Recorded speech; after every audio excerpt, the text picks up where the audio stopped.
thumbs up. Okay.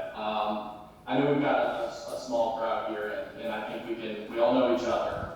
Sometimes we have multiple members in the audience or some new team members, but I think we're all kind of familiar with each other.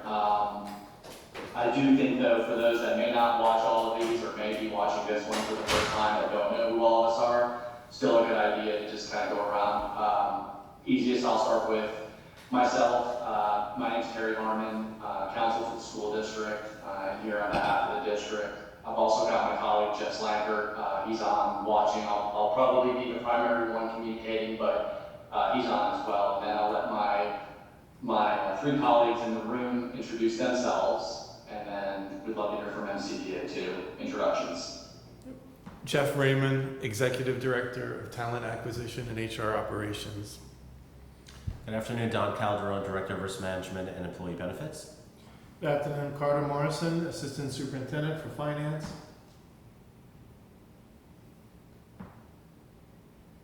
Good afternoon, on behalf of Martin County Education Association. I'm Martin Powell, attorney here representing MCEA, along with I'll turn it over to Gary. Gary Simmons, Chief Negotiator for the Florida Education Association, representing Martin County Education Association. Matt Thibault, President of MCEA. Great. I think that's everybody. So I know we previously scheduled this from 1:30 to 3. I know we've got some conflicts with time, so I think that's still enough time. I know from our end of the table, we want to say we appreciate the MCEA to get together on short notice. We were able to get this meeting notice and to come together and talk about kind of the issues of the day. So, we do appreciate that, getting here, especially at the end of the school year.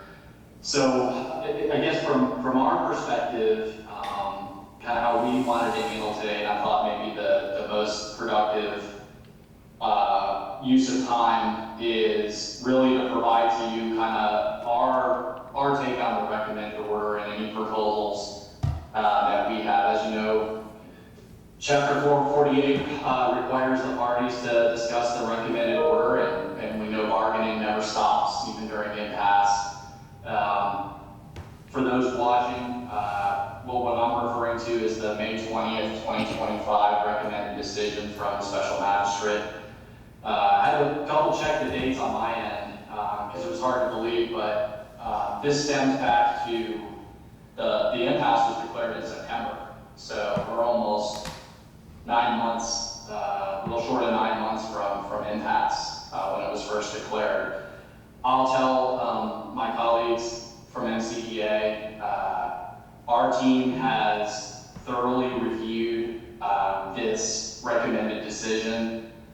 We've carefully reviewed the recommendations of the magistrate, the reasoning, and wanted to kind of use today to, as I mentioned a minute ago, provide some proposals to your team that maybe end bargaining in a good way. So I think that the easiest way to do this is I'm going to send an email, since I think everyone on your team is virtual. If you just bear with me for a minute, I'm going to send you an email with the proposals.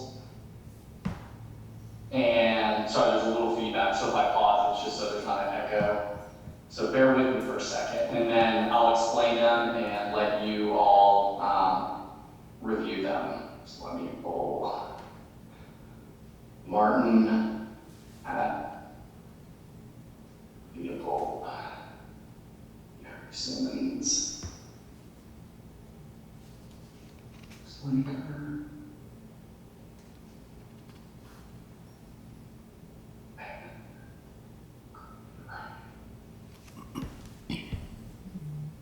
Almost.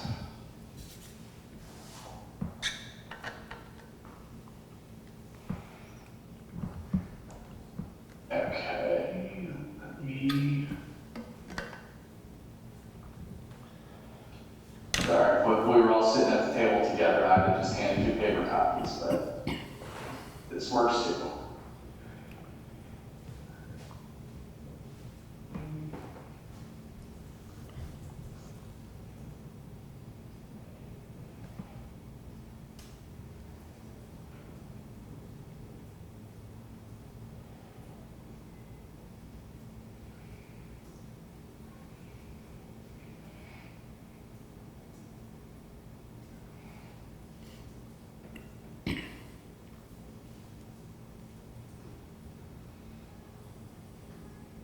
one.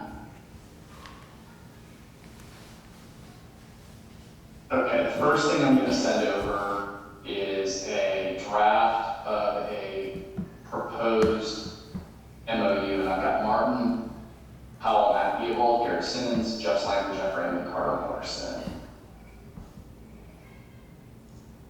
And I think the easiest, most effective way is let me just go through all three of these, send all three of these to you, and then if you'd like to discuss them or have questions, that's fine. If you'd like to review them in private, that's fine too, but I'll work through each of them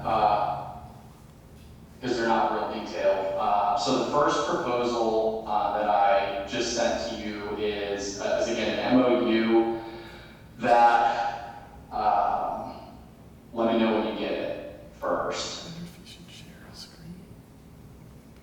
We got it. Or I got it, sorry. Okay, so the first proposal, again, you'll have time to review it, is, and I'm just going in the order of the recommended decision to try to see if we can navigate a path forward here.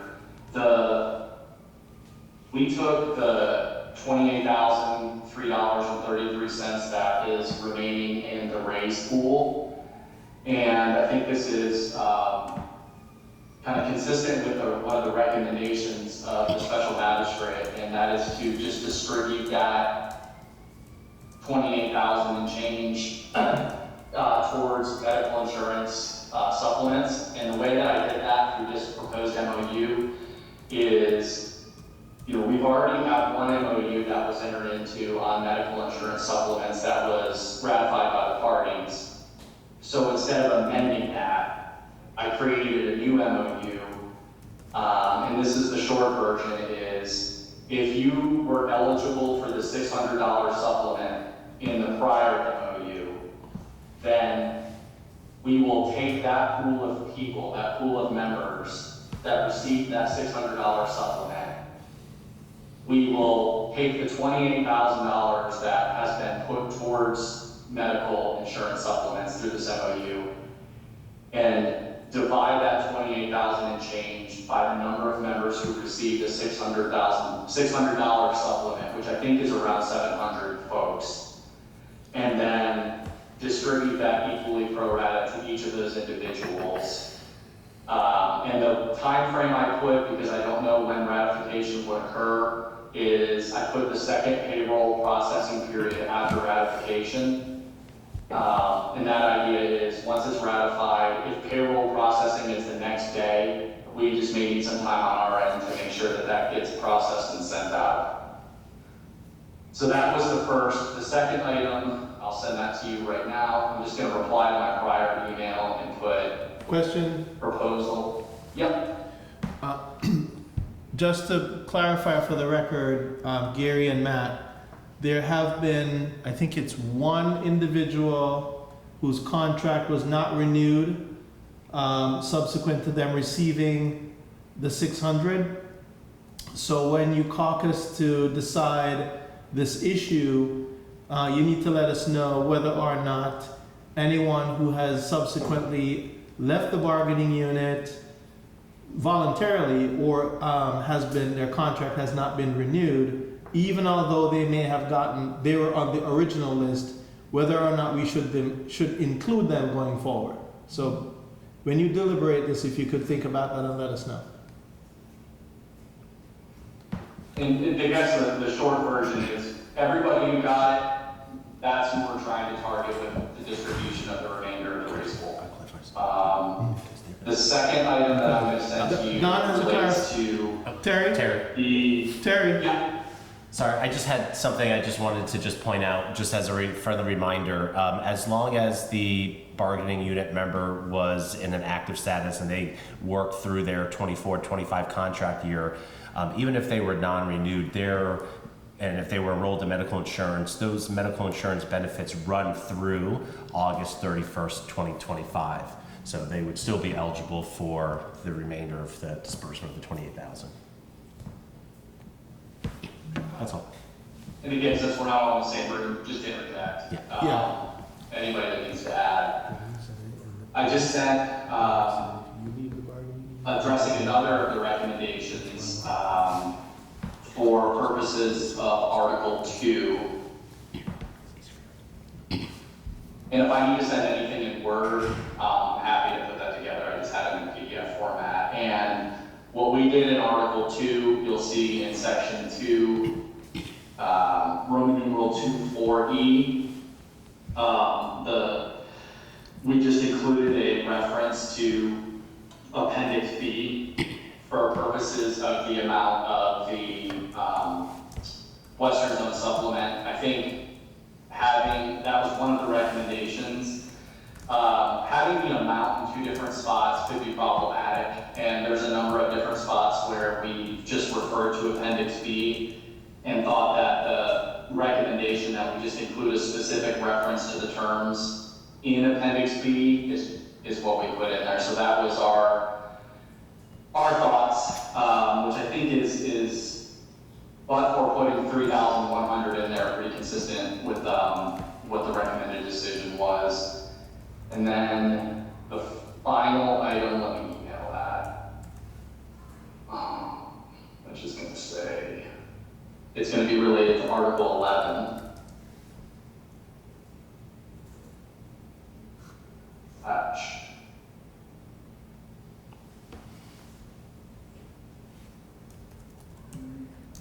Sure, this goes right.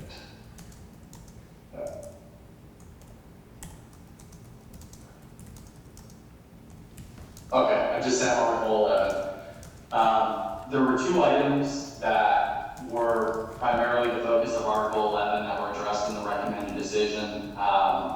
One was for the campaign leave provision.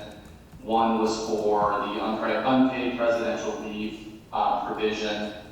What we did in the draft language for Article 11 that we just sent over to you was to incorporate the recommended decision as it relates to campaign leave. We also, in the proposal, reasserted the proposal for the deletion of the presidential leave provision. We do, I will say, while the other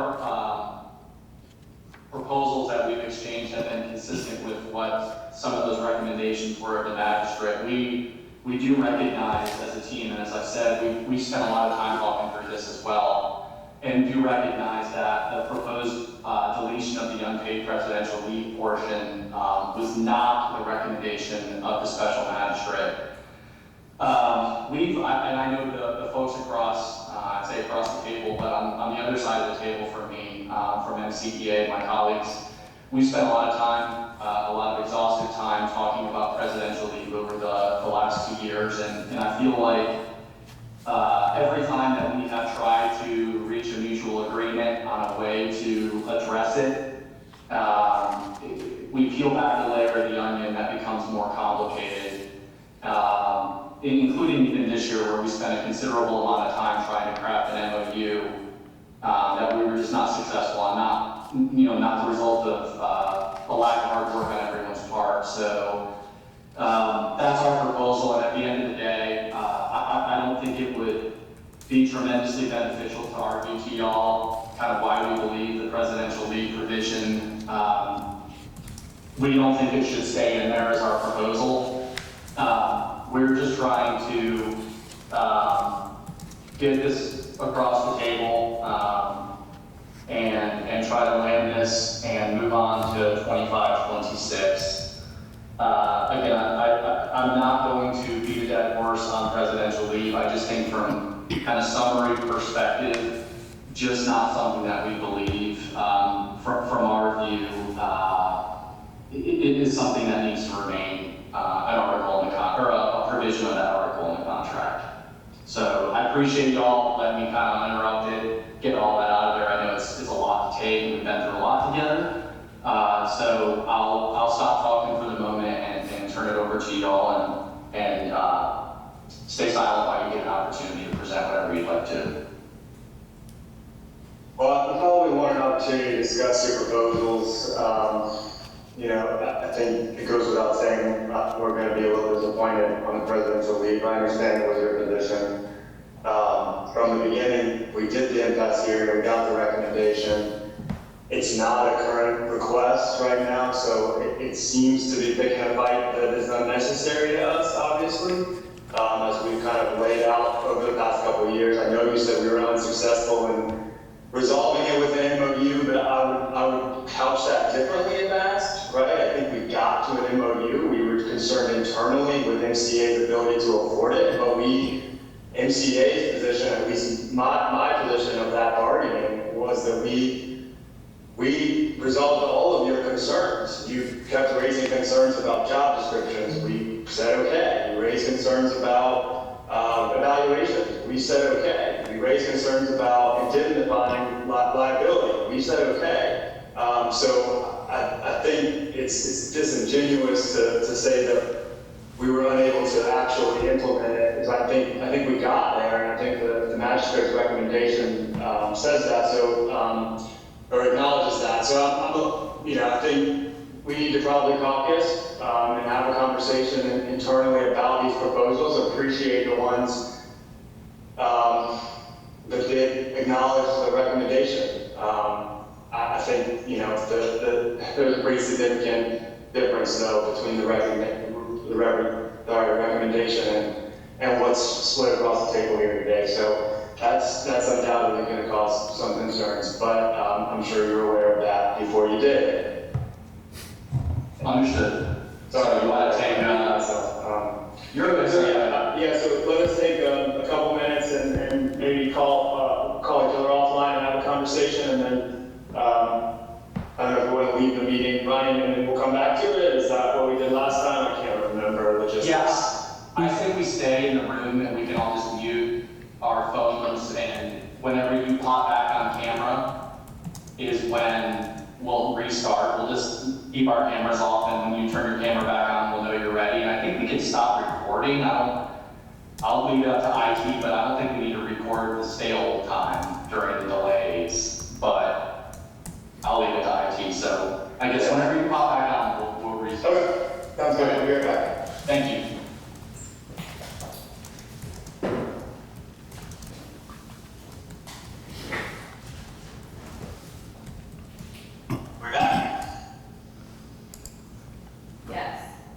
Yes, sir. Yes, sir. I feel like you kind of tricked us a little bit there. We got here, you said you were here to resolve it, and we were expecting and hoping for a resolution accepting the magistrate's recommendation, obviously. I don't think that's a surprise to either side of the table. I think MCA is taking steps and done what we can to put this session to bed. Obviously, it was a dispute and in an impasse, and that's the nature of bargaining sometimes. But we went so far as to withdraw our unfair labor practice and try to put us in a position where we could resolve this by accepting the recommended order or the magistrate's recommendation and move on to 25-26. And so. It's a shock that the board instead wants to disagree with the recommendation and then issue it across the table as if it's something that we're going to agree with. I mean, I think what you're saying is you're going to accept to the recommendation and take it to a legislative body hearing to seek imposition of this language, right? I mean, that's the step here. That's the next step. That's where we are. That's apparently the board's desire. I don't understand it, honestly. I mean, I think we've beaten this horse a lot. I don't understand it. It's over language that's not even actively being used. And instead of moving forward, the board's chose not to, right? And I don't think we can pretend that this is an MCEA decision. This is something the MCEA is doing. This is a decision the board's made that instead of moving forward and planning to bargain 25-26, let's hold this whole thing hostage to the impasse process. Finish this process, take it to legislative hearing, try to impose the language where the magistrate gave a well-reasoned, you may disagree, I understand, but a well-reasoned justification for why this language should exist. So it's shocking, it's frustrating, it's all the things to the union to come today thinking that we're finally at a point where the parties are gonna, put hand in hand, shake hands, agree that we can accept the magistrate's ruling and move on. And here you say that. Here you say that it's time to move on. It's time to move forward, to look forward, and then pull the rug out from under us on this lead language again. That I know we keep talking about it, but it's been resolved. It's not even been requested, and the board's decided, no, let's go to battle over it. Let's injure our labor relationships when we have an opportunity to repair them. Let's injure them by taking a shot against the union, against its membership's voice, in a place where they weren't using it. So it's incredibly disappointing. I mean, I think you're not. I can't imagine you're shocked that we're not going to accept it. If you guys want to continue this impasse process and go down that path to the legislative body hearing, I suppose that's the next step, and that's what we're hearing from your proposals here. So, I mean, of course, we can't accept that. We're prepared to accept the recommendations of the magistrate. We understand that you accepted those in 2 out of the 3 cases, or 3 out of the 4, however you split them, and we appreciate that for what it's worth. But obviously, we can't come by and break that up. If we're going to finish this impasse process through the legislative body hearing, then that's what we're going to do. And that's, again, that's not what MCEA wanted to do. That's not what we showed up here expecting. That's not what your words were. Your preamble was, if we look back to it, sounded like we were on a path to resolution for the board to decide not to go that direction. So I want to be very clear that the MCEA was here to resolve this. And I understand the impasse process is part of bargaining. We all get something that we don't want. We all get something that we do want. That's what bargaining is. So I understand that there's part of this that the board didn't like. I assure you there was part of it that MCEA didn't like. And yet we were still here to make that resolution and move forward in good faith with each other, working together to move on to the next year. But the board decided, and it's very clear, that we'd rather continue this battle, continue this fight into the summer, continue towards the legislative body hearing, and not work on 25, 26 for the good of the organization, the entity that is the school board, that is the district, that is the employees. So I don't know if I missed anything, Gary, but it's clear to me that that's where we are.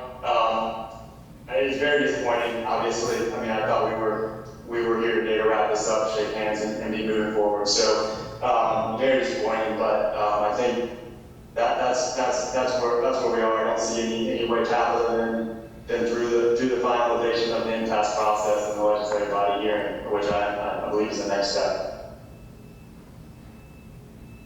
Anything else from your team? No, I think so. So I've got a couple follow-ups. We passed 3 items across the table, and what is MCEA? Obviously, it sounds like on the Article 11, there's a disagreement there. What about the MOU on the medical insurance supplement and the Article 2 on Western Zone? Well, that's all part of the recommendation. I mean, I think we're either going to resolve this thing, or we're going to go through the hearing process. I don't see a way to break it up at this point. I mean, we don't have to, and I'll get to, I've got some more things to share, but I don't think there's a requirement that it's an all or nothing approach. I think if we can reach mutual ground on something, we're permitted to do that. Well, go ahead.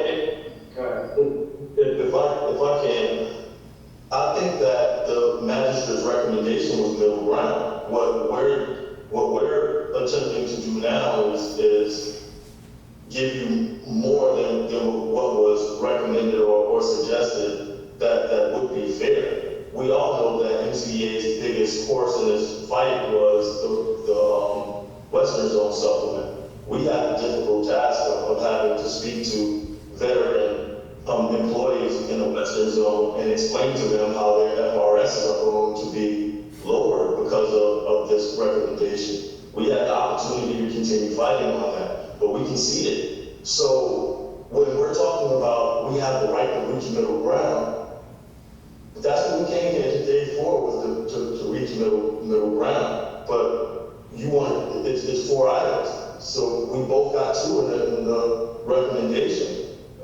when we're talking about it, MCA receives this as a package deal, so it is all or nothing. What we want to do is, we want to accept the magistrate's recommendation in its entirety. And any deviation from the magistrate's recommendation is a reflection on the record that the school board wants to continue this process until legislative hearing. So the only way that I see that we avoid a legislative hearing is if we adhere 100% to the magistrate's recommendation. And we were almost there today. It's just that that last proposal deviated immensely from the recommendation of the magistrate. So middle ground is what we're prepared to do. What's been proposed is not middle ground. So it's fair to say that what I took away from that is it's an all or nothing. So you would like to reject the MOU in the Article 2? We're going to the hearing, Terry. That's what you've decided. So look, if you want to move forward with those parts of the recommendations, we're not accepting those parts of the recommendation. I mean, accepting EXC, right? We're not refusing those. We came here prepared to accept all of them. So I don't want you to put words in our mouth as to what we're doing or not doing. But if we're going to finish the impasse process, we're going to finish the impasse process. We're not going to finish part of the impasse process and not others. I don't think that makes any sense. Part of this was to resolve the dispute, was to resolve the disagreement.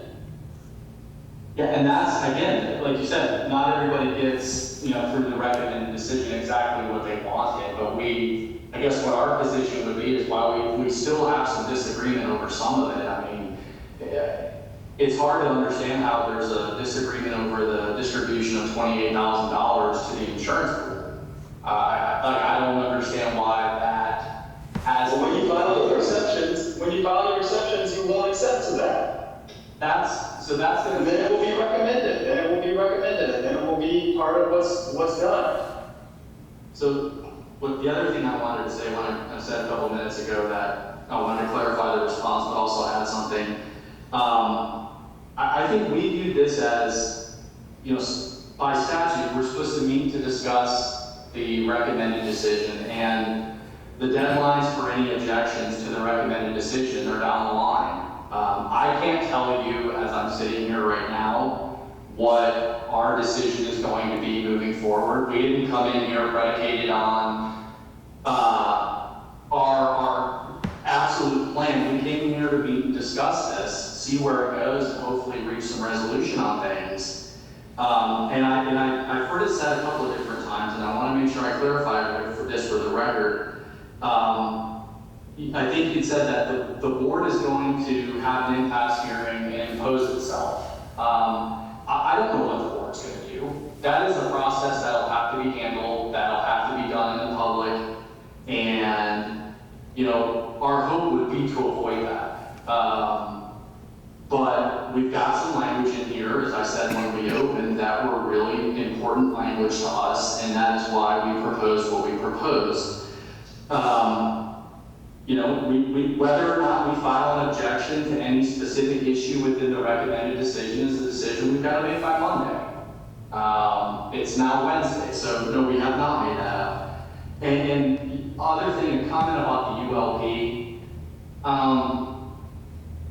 Not sure a withdrawal of that particular ULP was a concession of trying to work together, considering it, but it's off the table. I won't go into any more detail on that particular part of it, but again, I think I would be beating a dead horse if I were to sit here and explain to y'all why the presidential leave is such a hang-up.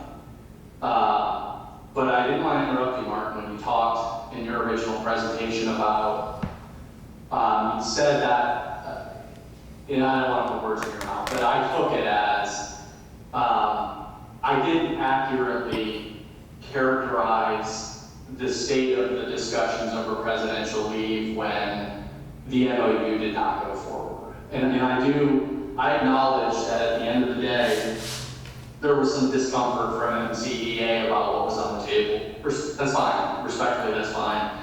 But That was an MOU that was a one-year bridge. That was not a modification of an intended long-term modification of Article 11 of the agreement. So it is unfortunate if we're not going to be able to get anywhere on anything today, but once again, because of presidential leave.